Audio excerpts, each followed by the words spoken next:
Good morning, my dear students. Welcome to my class again. Students, on Monday we started the third poem of your English textbook, First Flight. The name of the third poem is A Tiger in the Zoo. And on Monday we completed the two stanzas of the poem.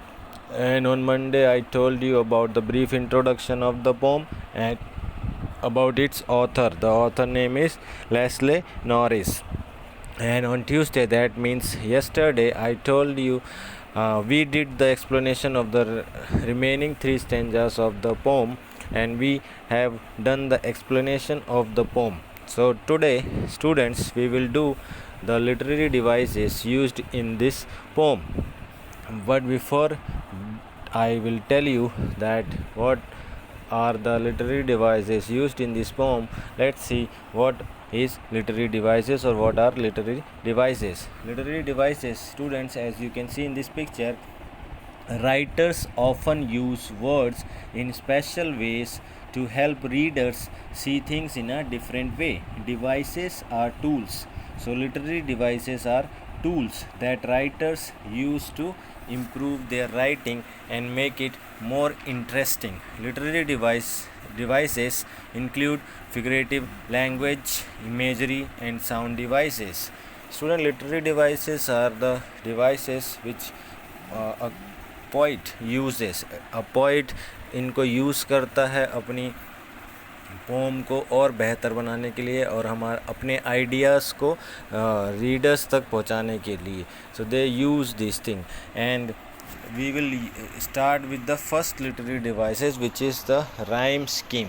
So students, I have told you when we did the first poem and the second poem, Dust of Snow and Fire and Ice, in that also I told you about the rhyme scheme, that how we find the rhyme scheme. So let's do it again. We will find the rhyme scheme of the poem, and let's take the first stanza, first line.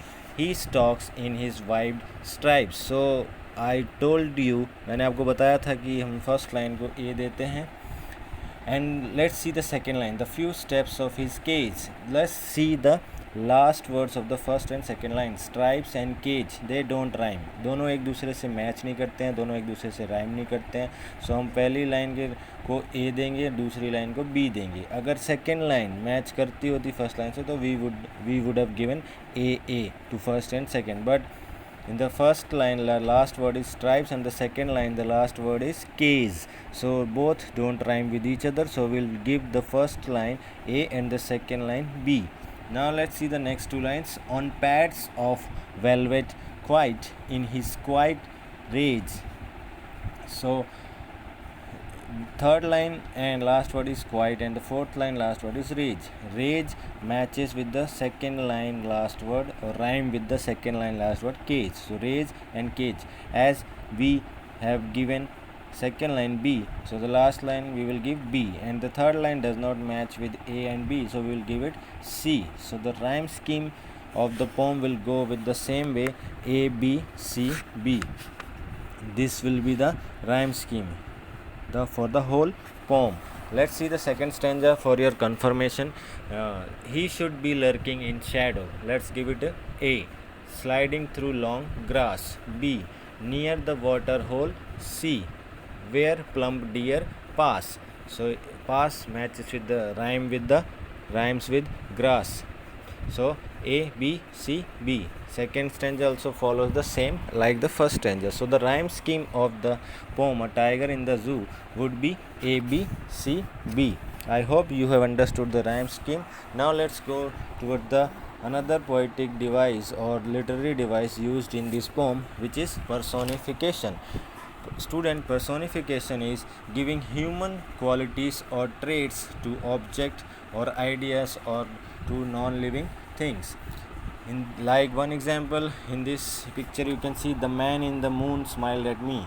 Personification वो literary device है जिसमें हम human qualities को, human आदमी के गुणों को, आदमी की खास क्वालिटीज़ को या विशेषताओं को हम नॉन लिविंग थिंग्स को देते हैं या फिर किसी आइडिया और किसी ऑब्जेक्ट से कंपेयर कर देते हैं या उनको दे देते हैं. Like in the example you can see the man in the moon smiled at me. So the man in the moon smiled at me, the So they have compared, they have given human quality. Who smiles? We human beings smiles. In the moon does not smile. We always say that चंदा मामा मुस्कुरा रहे हैं, smile कर रहे हैं, but it is just an object, non-living thing, which we gave the quality of smiling, which belongs to the human beings. So that is what personification. In the poem we can see the poet has given the animal which is always called by the it, but in this poem the poet has given human quality. He has called the tiger by he is calling he has given the tiger the quality of human being, which is living being. Otherwise हमें जानवरों को it से बुलाते हैं, लेकिन poet इस poem में tiger को ही करके बुला रहा है, मतलब वो एक आदमी से कंपेयर कर रहा है. तो that is what personification. Another example of the personification in this poem is he stalks in his white stripes and the sunlight dances. Another one can be the sunlight danced or dances. हम बताते हैं सूरज की किरणें dance कर रही थी या लहरें dance, the waves were dancing. So the waves are just water waves and the sunlight is just sunlight. They are objects but we give human qualities. Human can dance, wave and sunlight can not dance, but we give them human quality. So that is what called personification. I hope you have understood. Now the third literary device which is used in this poem is oxymoron. Oxymoron is an expression that put two words or ideas with contrast.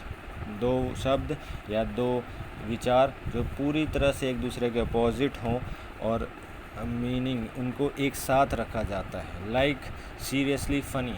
अगर आप serious हैं तो funny कैसे हो सकते हैं, और अगर आप उसी सेम टाइम पे फनी है तो सीरियसली कैसे हो सकते हैं. That is the example of oxymoron. In this poem the example of oxymoron is quite rays. When quite rays and pretty ugly. And in this poem the example of oxymoron is quite rays. So when we say that quite rays, quite means shant and rage means violent anger. So in both qualities or both the words are totally contrast with each other, but here the quiet and rage are contradictory, as one is quiet and another one means violence. But the tiger is silent as he suppresses the expression of rage. He is very angry inside the cage, but at the same time he is quiet because he cannot do anything. So quiet rage, two opposite words with totally different meanings, but they are happening at the same time. A man pretty ugly, another example, pretty ugly. A man can look at pretty or smart, at the same time he can look ugly also. So human being, we can compare it to any human being. So examples are pretty ugly, act naturally, found missing, organized mess, open secret, only choice, living, dead, working holiday. They are examples of oxymoron. I hope you have understood. Now the fourth literary device is used in this, alliteration.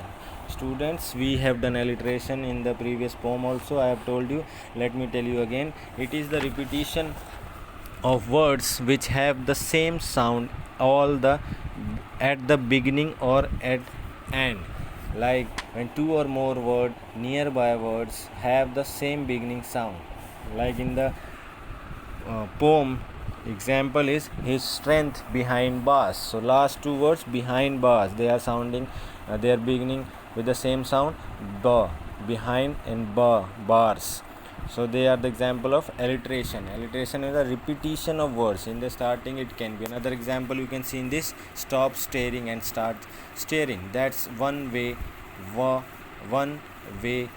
to win. So the beginning sound of the words are same. You can see in this, and that is called alliteration. Now we come to the next literary devices used in the poem, which is metaphor. Students, metaphor